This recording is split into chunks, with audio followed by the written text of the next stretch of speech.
intege nta nubwo izagira ubwoba. Imana ishimwe. Ibintu byose wizera bigutera ubwoba uzamenye ko Imana itabitinya. Ibintu byose bigukanga uzamenye ko Imana itajya ibitinya.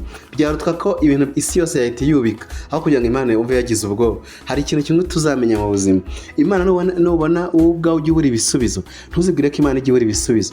Iyo Imana yabuze ibisubizo, twabango yabuze ibisubizo, Imana ihita irema ibisubizo. Imana ntijya ibura ibisubizo. Twebwe abantu tujya tubura ibisubizo, tukitabaza abakomeye bikabacanga, tukabahereza ibyatunaniye ntibabisubize, ibi buzima tukarwara indwara zayoberanye, tukagira amagisida, bakabura ingingo simburangingo, bakabura ikintu batumarira, ubuzima bukaducanga, bakatwota, induru zikavuga, bakabura igisubizo, bakabura n'umuti. Ariko hari ikintu kimwe nzi neza rwose, Imana n'ubu yitunguye ukayikubita ikibazo gikomeye, Imana ihita irema igisubizo. Ntabwo Imana ijya mu kibazo ntijya ishaka ibisubizo Imana, ahubwo irabirema. Imana irema ibisubizo